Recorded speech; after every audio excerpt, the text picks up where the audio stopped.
Salut tout le monde, comme vous le savez, la diapo approche. Je me suis dit que j'allais faire une petite vidéo pour voir un peu les espèces qui vont aller en diapose chez moi, pour voir comment est-ce qu'elles vont pour l'instant. Et j'en referai un juste le jour où je les mets en diapose. On va faire avec la Liniperda ici, vraiment plus grande d'Europe. On se rend pas bien compte à mon doigt, mais elle est très grande. Ensuite, on va faire les Barbaricus. Ça a bien évolué depuis le début de l'an passé.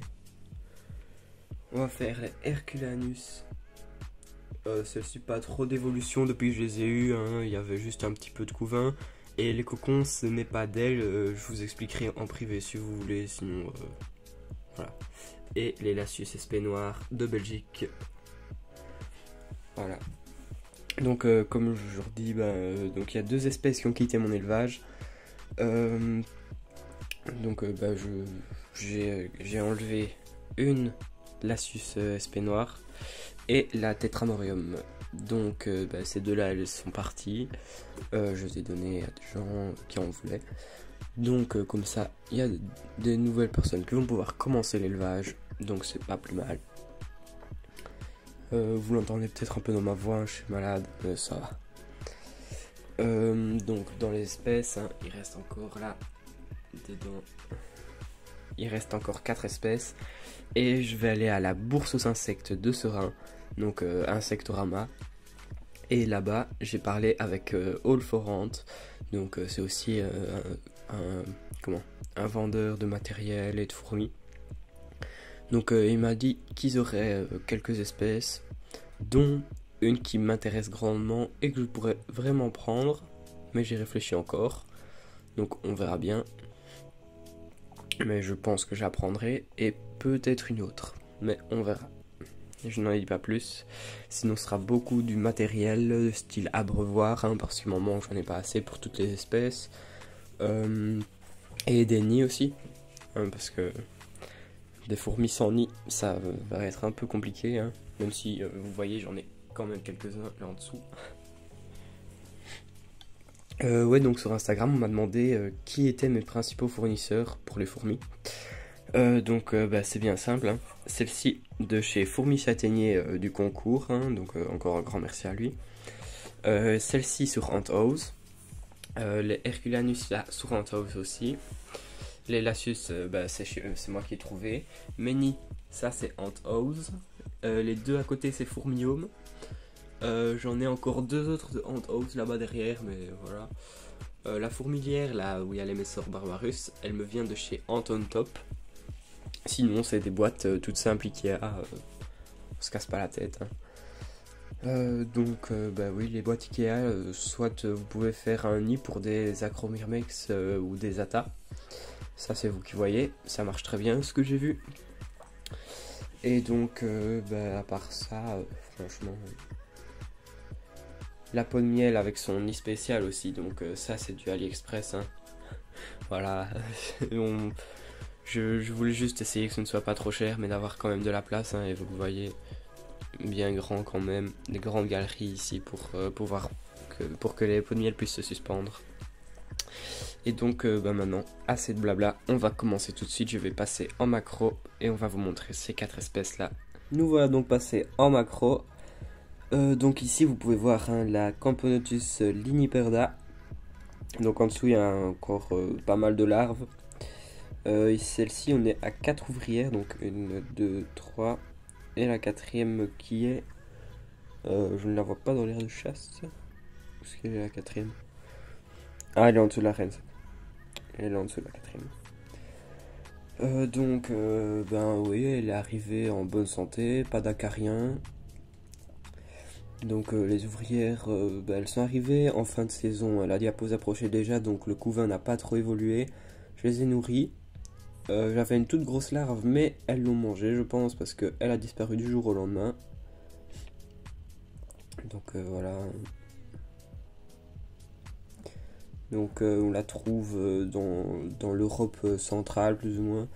Un peu les Ardennes de Belgique, dans France, je pense, une partie. Sinon c'est surtout au niveau de la ligne Belgique-France. Donc elle fait entre 17 et 19 mm. Hein. Donc si je passe mon doigt par en dessous, où est-ce qu'elle est? Ah voilà. Elle est quand même pas mal. Hein. Beau rouge intense à l'avant du gastre.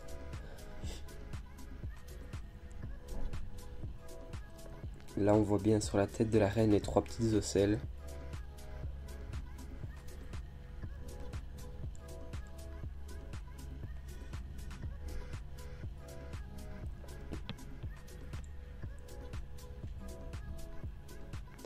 Sinon donc à part ça, j'ai pas grand chose à dire sur la ligne Perda. Hein. J'ai pas encore pu voir comportement de chasse etc. Comme elle est arrivée en fin de saison. Je lui ai donné 2-3 morceaux de jambon, elles ont mangé, donc ça va. Sinon c'est beaucoup du liquide sucré. Leur abreuvoir d'eau, elles m'ont vidé 1/5, donc elles boivent, elles se nourrissent, et c'est à peu près tout. Du coup on va passer à la Barbaricus, et nous voici donc sur la Barbaricus. Donc là on peut voir il y a encore un cocon. J'ai vu qu'il y avait encore des œufs. Il y a des larves. Donc voilà. Hop.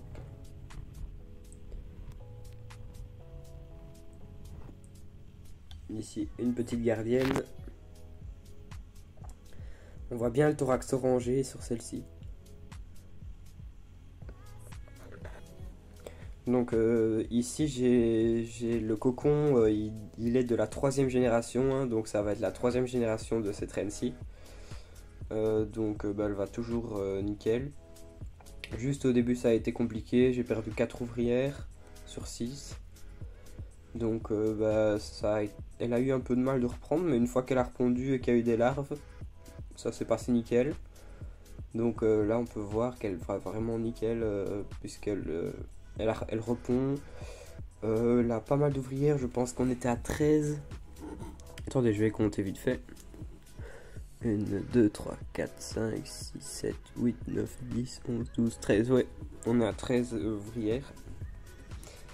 Donc on est passé de 6 à 2, puis de 2 à 13. Hein. Donc c'est pas mal, je trouve. Surtout qu'il a fallu le temps qu'elle s'habitue au rythme de chez moi. En Belgique, hein, c'est pas le meilleur temps. Mais bon, elles n'ont pas été chauffées. Mais à partir de l'an prochain, je pense que je chaufferai quand même le printemps et l'automne. Pas l'automne, moi qu'est-ce que je dis, pardon. Juste le printemps, ouais. Et l'été, je laisserai comme ça. Peut-être chauffer un tout petit peu début septembre. Sinon, à part ça. Donc pareil, ici, une des plus grandes d'Europe.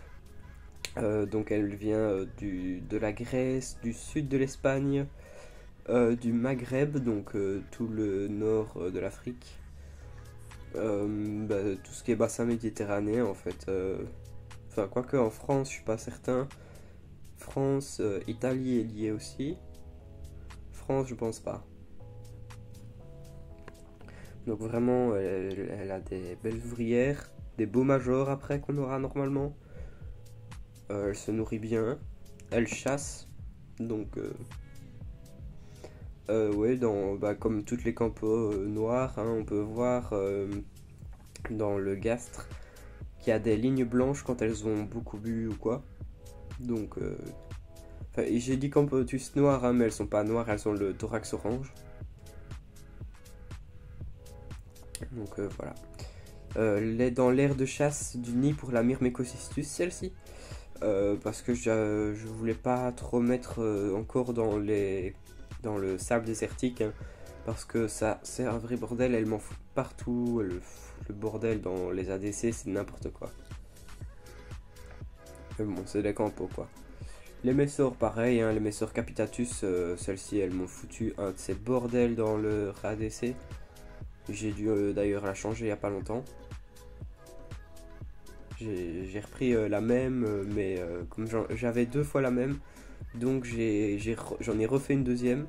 Et puis après j'ai transporté mes sorts, j'ai bougé le tube, les abreuvoirs, etc. Et j'ai ramassé les ouvrières avec un coton. Donc plus grand chose à dire sur la Barbaricus, alors on va passer à la Herculeanus. Nous voilà donc sur la Herculeanus. Une belle tête bien massive. Donc pareil, j'ai le trio des 3 plus grandes d'Europe. Donc la Herculeanus, la Barbaricus et la Liniperda. Donc je suis assez content de ça.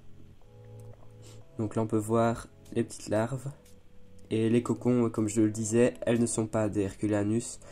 Je vais vous lire quand même. J'ai testé en fait de faire... comment dire, j'ai voulu tester de mettre des cocons de Formica pour voir si elles allaient s'en occuper.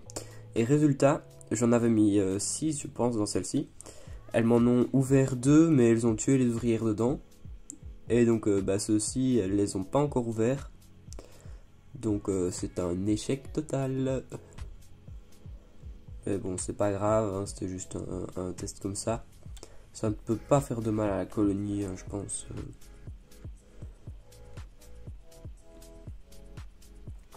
Là pareil, sur l'arrière du thorax on voit bien le rouge. Et les pattes aussi. Et ici une ouvrière près du coton. Donc là j'en ai 8. 3, 4, 5, 6, 7 et 8. Ouais, donc moi quand je n'ai plus de coton, je mets des bouts d'éponge pour reboucher les tubes, hein. Ça marche tout aussi bien. Ça laisse un peu passer l'air, mais ça bloque quand même pour pas que les fourmis passent. Juste, elles le creusent un peu, mais pas trop, donc ça va. On peut voir hein, tous les petits morceaux verts là, ça c'est des bouts d'éponge.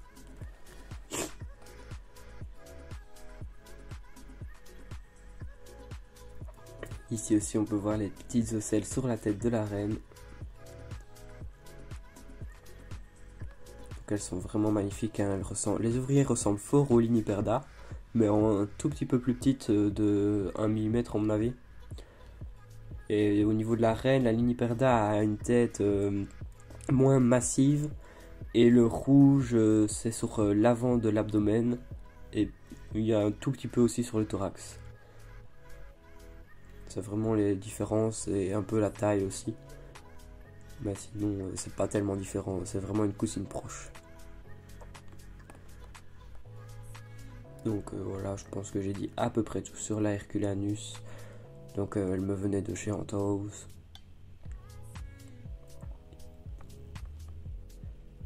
On peut voir les ouvrières, hein, elles mangent bien. Quand on voit la belle physio-gastrique qu'elles ont.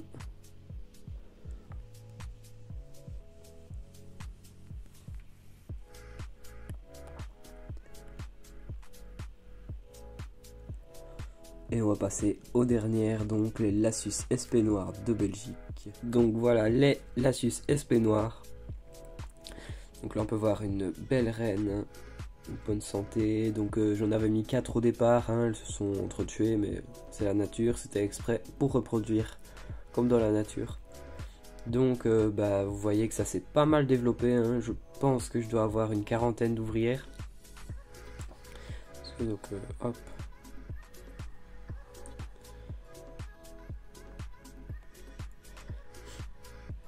Donc là on peut voir qu'il y a encore pas mal de couvées en dessous, hein. Il y a des larves, il y a tout. Des larves, des cocons et de la ponte, hein. Elle a continué de pondre. Donc celles-ci elles iront dans un autre nid de Amazon. Donc je le montrerai dans une autre vidéo, peut-être quand je les déménagerai ou quoi.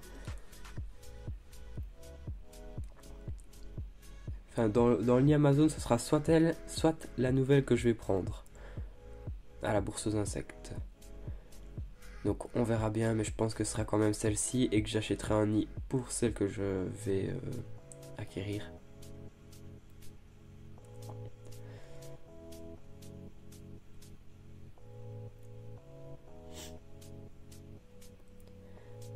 Donc sur Instagram, hein, j'ai mis une photo de toutes mes espèces. Donc sur la photo des Lassus, hein, Fourmi Châtaignier me disait que les Lassus elles sont vraiment sous-cotées Et je suis quand même un peu d'accord avec lui, hein, parce qu'elles sont vraiment belles, elles sont actives, enfin actives, ça dépend lesquelles, hein. Une Lasius flavus, une Lasius niger, c'est pas vraiment comparable niveau comportement. Donc celle-ci, je pense que ça doit être des niger, sinon des grandis. Mais bon, une Lasius SP noire, on peut en rester là, c'est pas grave.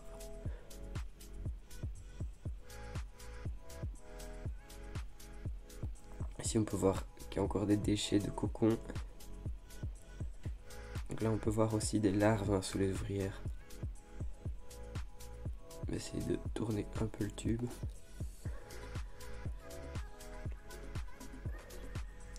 Voilà, donc vous voyez bien là, les larves et tout ça. Là, cocon.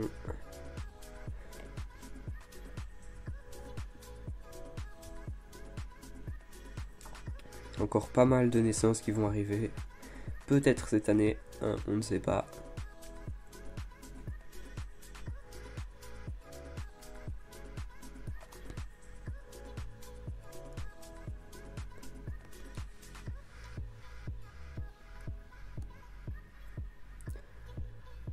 Et ben voilà, on en a fini avec les Lasius. Alors, donc vous ne l'avez pas vu sur la vidéo, hein, mais j'ai quand même des caches rouges pour les espèces Camponotus, hein. Les Lasius, j'en mets pas à ça, elles se débrouillent très bien sans. Et donc je les enlève, hein, pour pouvoir mieux filmer. Ça ne les dérange pas trop, elles n'ont pas l'air secouées les campos. Donc c'est surtout au niveau des messors que ça va être autre chose si on bouge le cache.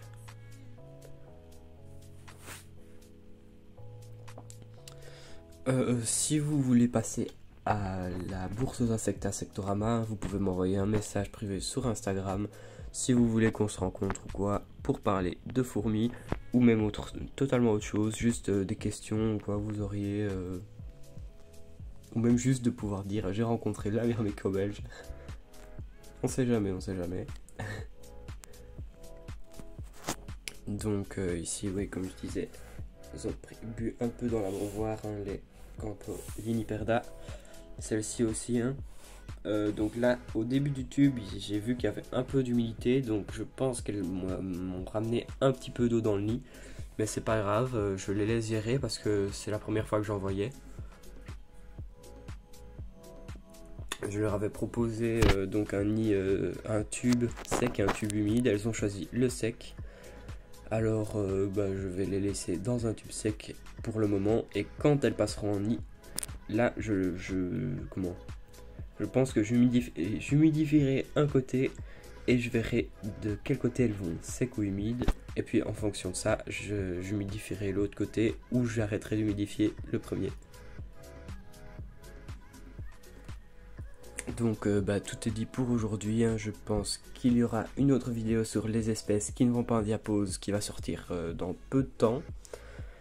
Et donc je referai une vidéo sur ces 4 là juste le jour où je les mets en diapose. Donc un grand merci d'avoir regardé. Passez une bonne journée, ce que vous voulez. Un petit like, hein, on s'abonne, voilà quoi. Allez, merci d'avoir regardé, à bientôt.